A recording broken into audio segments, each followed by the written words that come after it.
And give the call to the honourable member for Cook.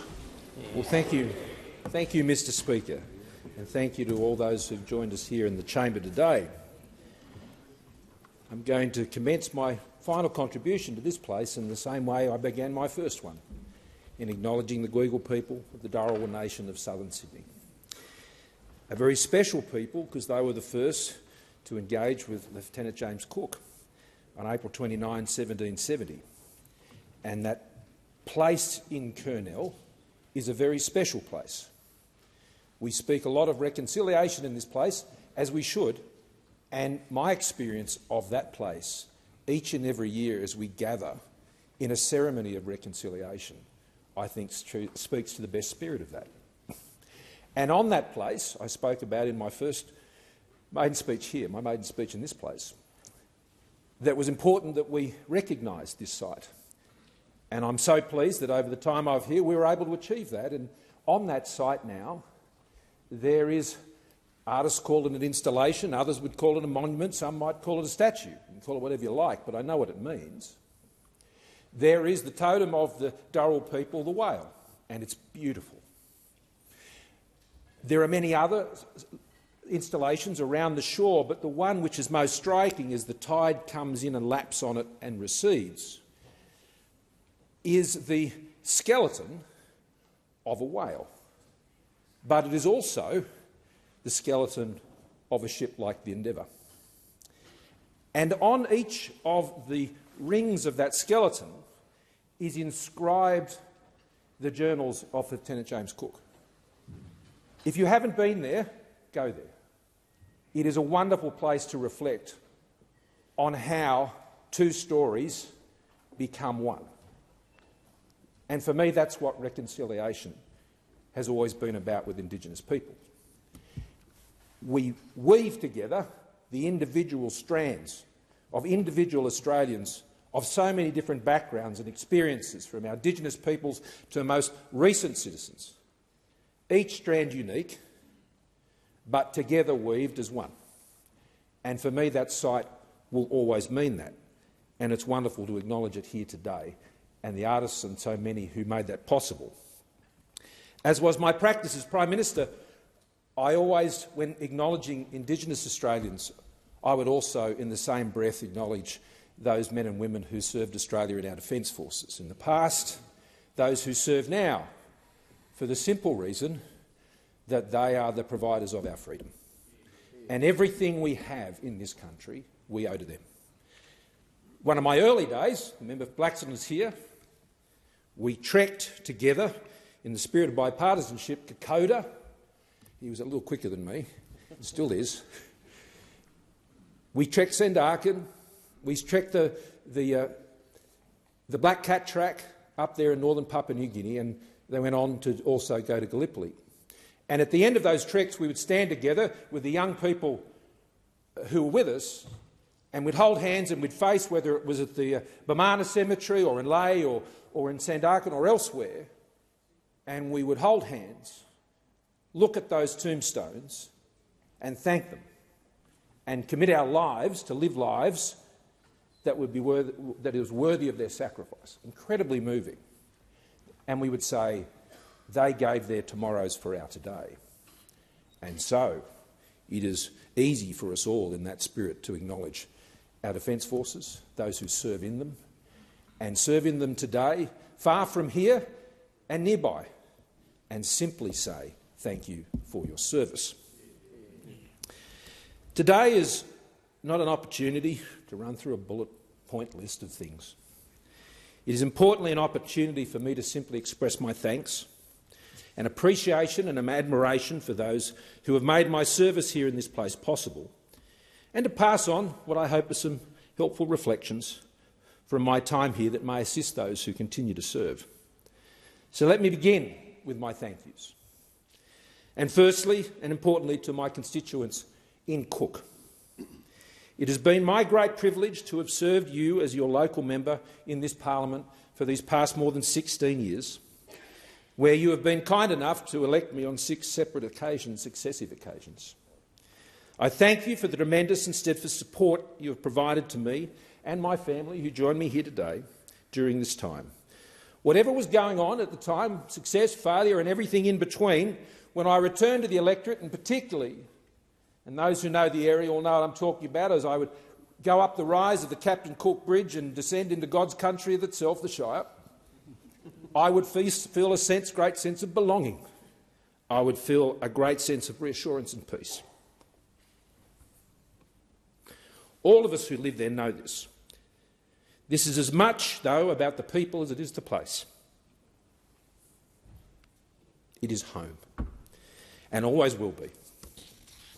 Mine is a community that is unashamedly proud of our country, that deeply values family life and what it takes to live a life that keeps families together, that works hard.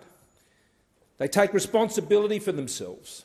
They appreciate and respect both their own and others' good fortune, and they are generous to those around them, celebrating their successes or providing a hand up whenever and wherever it is needed.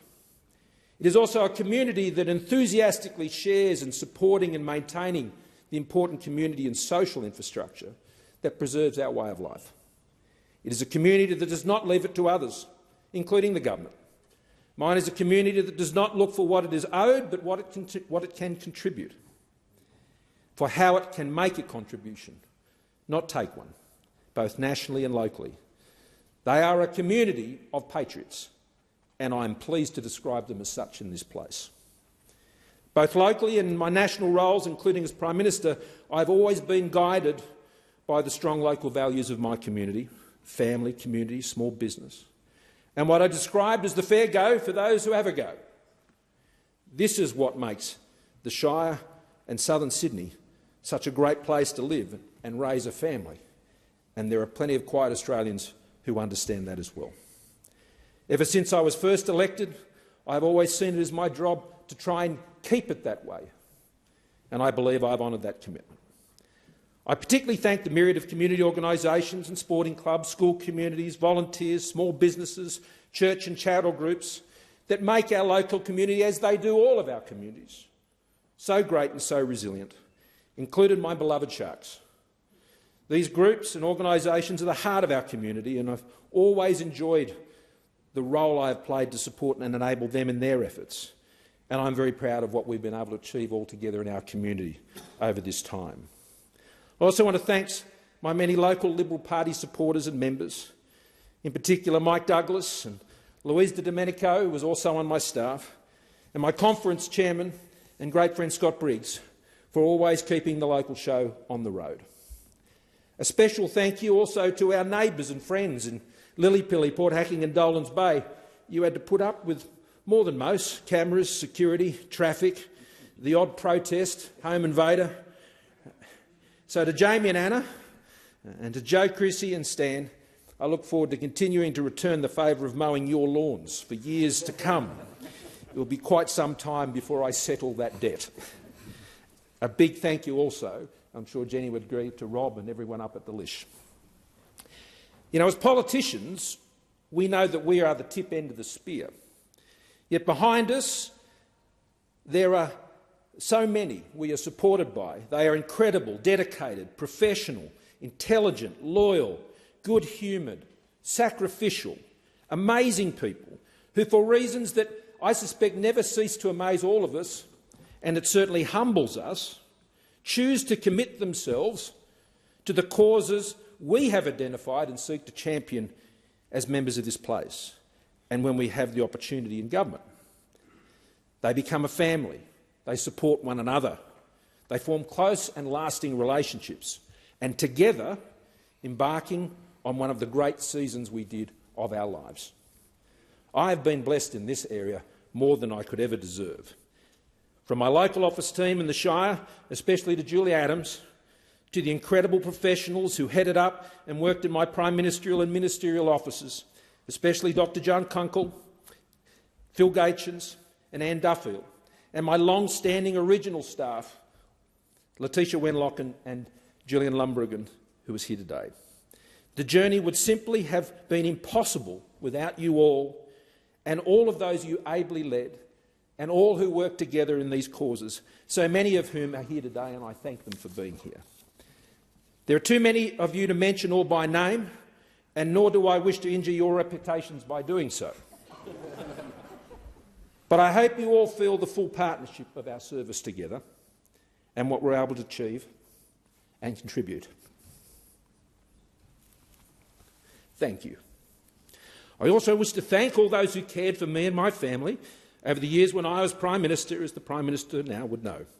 To our household staff at the Lodge and Kirribilli, led by the beautiful Trina Barry and the incomparable Adam Thomas, you provided a space for Jen, Abby, Lily, Buddy and Charlie and I to be a family. Thank you.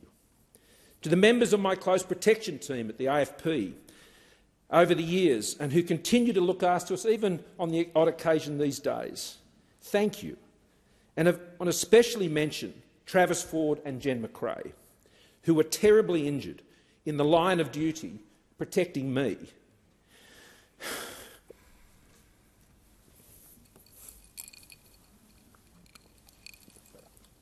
In a terrible car accident in Tasmania.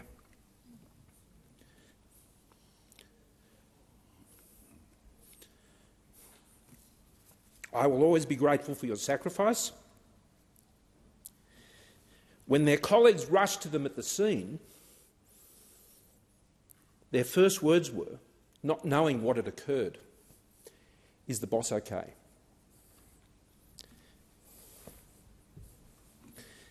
Thank you.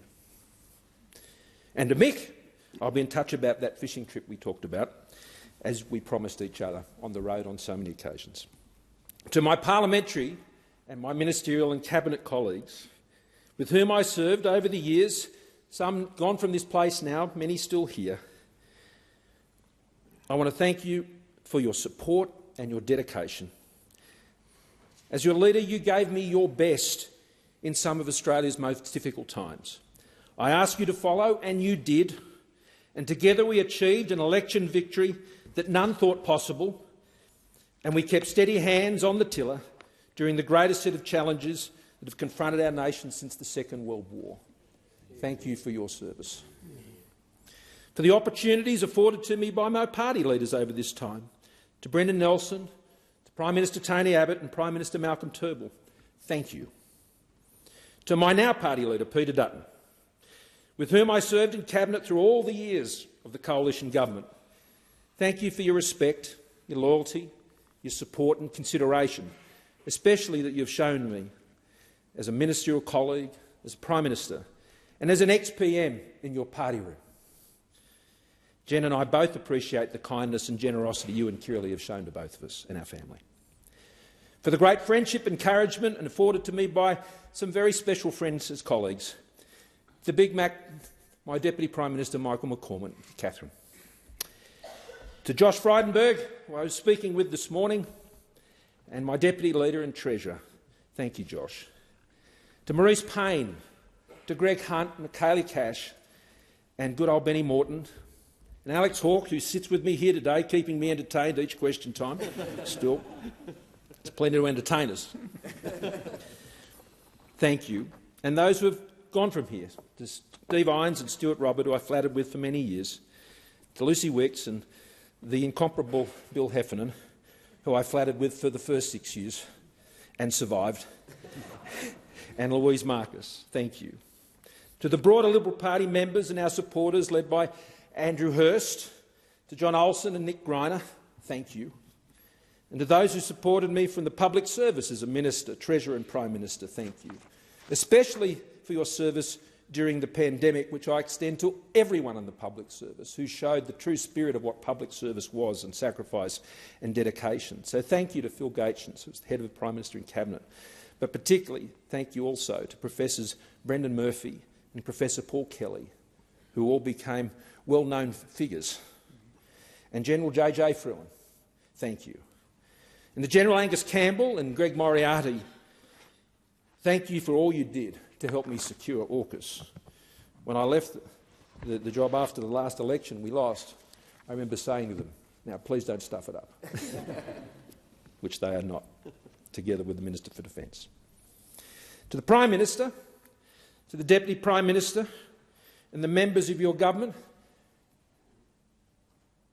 to Bill Shorten, We have contested fiercely in this place. I've had my wins and I've had my losses, but I wish you all well in your service in the national interest.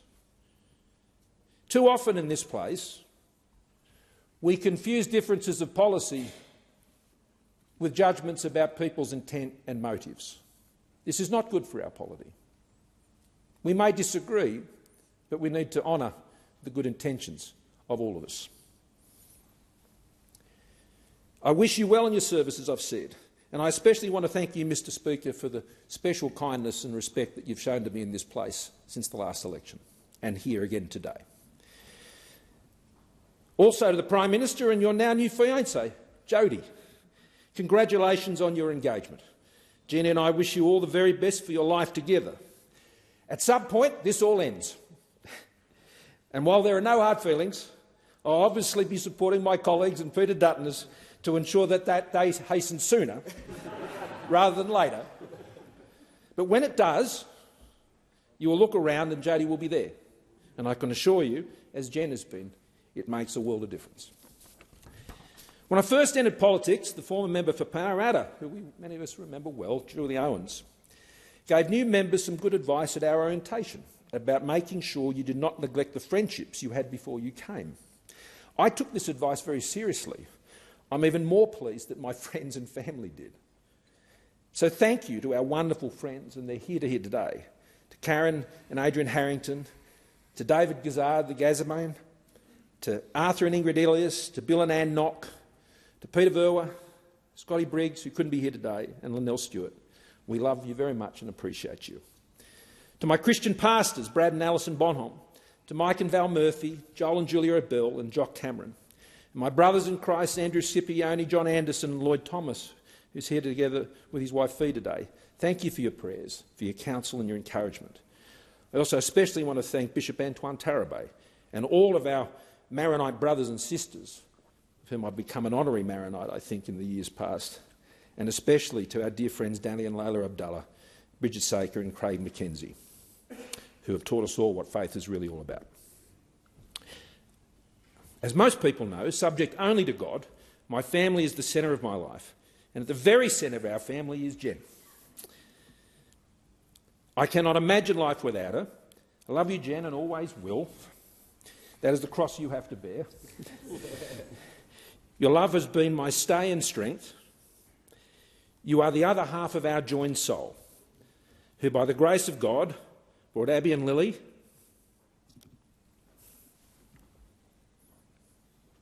our miracle girls into our lives, who we celebrate and love. I thank Abby and Lily for their own sacrifices as they've grown, necessitated by having a father in public life. They are beautiful girls in every way, as you can see, and I could not be more proud of them as a father. They are our joy and our delight, and I am so pleased that we can now have the time that was necessarily denied us for so long. In preparing for this day, Abby and Lily suggested that I should play a type of Taylor Swift bingo. And I'm wearing the bracelet, by the way. Has ScoMo on it. And they said, by trying to work the names of every single Taylor Swift album into my remarks. Well, what's a dad to do? Here I go. It is true that my political opponents have often made me see red. Often when subjected to the tortured poets who would rise to attack my reputation. In response, I always thought it important to be fearless and speak now, or forever hold my silence and allow those attacks to become folklore. Ever since leaving university in 1989, this has always been my approach. My great consolation has always been my lover, Jen, who has always been there for me whenever I need her from dawn and beyond the many midnights we have shared together. See, I'm actually a true numismatic, after all. And I can assure you there is no bad blood, as I've always been someone who's been able to shake it off. anything for my daughters. I also want to thank, of course, Jen's mum, Beth, who's looking after the cat and the dog today, and Jen's late father, Roy, an amazing human being.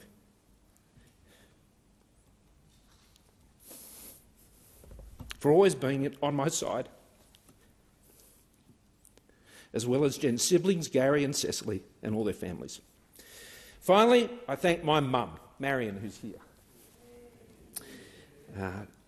who was here with my late father today, John. Together, also, I want to thank my brother, Alan, of whom I'm extremely proud. My family, growing up, were the dominant example for my life. They taught me that life is about what you contribute, not what you accumulate. They taught me about the duty and dignity of public service. But beyond this, I would never have known God and my Saviour Jesus Christ if it was not for them.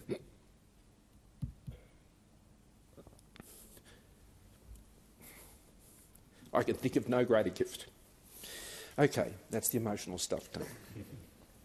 You're not used to seeing that side of me.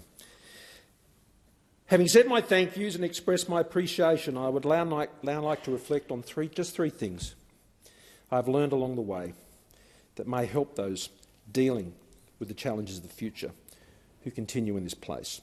The first of these is that without a strong economy, you cannot achieve your goals as a nation. All good government must start with nurturing a strong, innovative, dynamic, entrepreneurial, market-based economy. In the 1980s, we threw off the shackles of the federation institutions that Paul Kelly, who was here today, wrote about in The Uncertainty, that were holding our economy back. This led my generation into 30 years of economic change that, despite some missteps along the way, including a recession we had to have, produced the longest period of continuing economic growth that any nation in the modern world has known. And there have been strong contributions made to this achievement by both sides of politics, which I acknowledge, and always, though, with a Liberal and National support. As we entered the pandemic, I was pleased that after almost 6 years of painstaking fiscal effort, we had restored our budget to balance and maintained our AAA credit rating. This was achieved by focusing on economic growth and containing growth in public spending, which at the time our government had the lowest rate of growth in public spending of any Australian government for decades. This would prove vital in the years that followed. Having saved for a rainy day, it was now raining. It was pouring, and we had to respond. Australia would emerge with one of the lowest fatality rates from COVID in the developed world. When compared to the average fertility rates of the OECD countries, Australia's response saved more than 30,000 lives. We were described as the gold standard of COVID responses by Bill Gates at the Munich Security Conference, and the second most COVID-prepared nation by the Johns Hopkins Institute. This will always be to Greg Hunt's great credit, and all those he worked with, his eternal credit. It is also true that during the pandemic the rate of death by suicide actually fell and remained down in 2021. This was nothing short of an answer to prayer and the extraordinary efforts of our mental health workers, professionals and services. And I particularly want to acknowledge Professor Pat McGorry and Christine Morgan, who were incredible supports to me during that time. But our plan was not just about saving lives, but to save livelihoods as well. And this was achieved with Australia emerging with one of the strongest economies through COVID. Our historic economic response kept 700,000 businesses in business. It kept more than 1 million Australians in work. And despite these unpredicted outlays, Australia was one of just 9 countries to retain our AAA credit rating. Our response was timely, it was targeted, and it was temporary. And we responsibly retired measures as soon as it was prudent to do so, leading to an historic reduction in the actual budget deficit, with the budget even moving into structural surplus during COVID. And as Joss asked me to remind everyone this morning, an unemployment rate with a 3 in front of it when we left. JobKeeper and the myriad of economic supports designed by Josh and I with Matthias Cormann, and later Simon Birmingham, and the whole team at Treasury and the ATO, would have been fanciful had we not entered into this crisis with a tank that was full. We cannot take our economy for granted. Employers and businesses creating jobs is how you run a strong economy and put a budget into structural balance and keep it there. During my time in this place, I observed that many of the old partisan differences on economic policy have regrettably re-emerged. In 2019, we fought an election on this and we prevailed in our miracle election win. Looking forward, we must be careful not to reinstitutionalise our economy. Such an approach will only negate the capacity we have as a nation to deliver on the essentials that Australians rely on, crush entrepreneurial spirit and that wonderful spirit of small business, and leave us vulnerable in the face of new threats to our sovereignty. Which brings me to my second point. Those threats are there, and they're real. During my time in this place, and especially as Prime Minister, we have seen an end to the post-Cold War period of globalisation and the emergence of a new era of strategic competition, where our global rules-based order is being challenged by a new arc of autocracy. This arc of autocracy, which I referred to as Prime Minister, ranges from Pyongyang to Beijing, Tehran and Moscow, a chord of would-be regional hegemons who would prefer power to freedom and cared little for the price their own citizens pay to achieve their ends. For this reason, our government stood firm against the bullying and coercion of an aggressive Chinese Communist Party government in Beijing, who thought we would shrink when pressed. Indeed, we not only stood firm, but we worked with our allies, our partners and those in our region who wish to protect their own sovereignty to counter this threat to regional peace, prosperity and stability.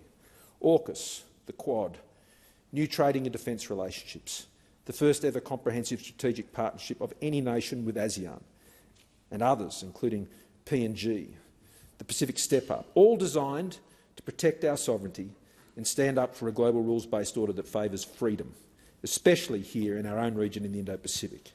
In this respect, I pay tribute to the work of Maurice Payne and Dan Tehan, as well as Simon Birmingham, and thank the Trump and Biden administrations, Prime Minister Narendra Modi, my good friends Boris Johnson and James Marape, Mike Pence and Mike Pompeo and Robert O'Brien, and I pay tribute to the late and great Shinzo Abe and his successors, Prime Minister Suga and Kishida. The 2022 election may have provided an opportunity for Beijing to step back from their failed attempts at coercion, but we must not be deluded. Tactics change, but their strategy remains the same. We're not alone in waking up to this threat. Investors are now rightly pricing the risk of their investments in an authoritative communist China, while consumer advocates are waking up to human rights abuses and environmental degradation that infects these supply chains. This requires continued vigilance and the connection between all spheres of policy to create and protect supply chains, integrate and align our strategic and military capabilities so we can protect our sovereignty and counter the threat that is real and building. In Tehran, we find the funders, trainers and apologists for terrorists seeking to acquire the most deadly defence technology imaginable, nuclear weapons. Their green light for the Hamas terrorist attacks on innocents in Israel on October 7 is unforgivable. In response to such overt attacks, there can be no equivocation on where we stand as a representative democracy when another who has been such a great friend of Australia is under attack. There also can be no equivocation in calling out the anti-Semitism that has now occurred in this country to our shame, and other places across the Western Hemisphere in the wake of October 7. And to that end, I'm pleased to acknowledge the presence today of the Israeli ambassador, Amir Maimon, in the chamber today. Am Yisrael Chai. And in Ukraine, fighting continues to rage 2 years after Russia's illegal invasion. I'm proud of our swift response to support Ukraine. This must continue and is, utilising every resource and capability we can reasonably provide. Ukraine may be a long way from Australia, but the implications of a Russian victory will reverberate just as quickly in our own hemisphere, emboldening again those who seek to challenge our region. So my third point, how do we stand? And on what ground? Well, on the very same ground that established our Western civilisation, that inspired and enabled the modern pluralist representative democracy we now enjoy. We stand on the values that build a successful, free society: individual liberty, the rule of law, equality of opportunity, responsible citizenship, morality, liberty of speech, thought, religion and association. All of these stem from the core principle of respect for individual human dignity. So does representative democracy, and even market-based capitalism.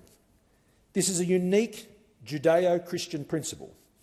It is about respecting each other's human dignity, through our creation by God's hand in God's image for God's glory, where each human life is eternally valued, is unique, is worthy, is loved, and is capable. This is the very basis for our modern understanding of human rights. With the advance of secularism in Western society, we may wish to overlook these connections or even denounce them. But the truth remains. Human rights abuses were once called crimes against God, not just humanity. And they are, and they remain so. These truths are not self-evident, as some claim. As history and nature tells a very different story. They are divinely inspired. You don't need to share my Christian faith to appreciate the virtue of human rights. I'm not suggesting you do. But equally, we should be careful about diminishing the influence and the voice of Judeo-Christian faith in our Western society, as doing so risks our society drifting into a valueless void. In that world, there is nothing to stand on. There is nothing to hold on to, and the authoritarians and autocrats win. So in the increasing Western embrace of secularism, let us be careful not to disconnect ourselves from what I would argue is our greatest gift and most effective protector of our freedoms, the Judeo-Christian values upon which our liberty and society was founded. Even if you may not believe, it would be wise to continue to understand, respect and appreciate this important link and foundation. So to conclude, you'll be pleased to note a warning about politics, where I've spent most of my professional life, as most of us here have. I know that all political philosophies and ideologies, including my own, are imperfect and regularly confounded by events outside our control.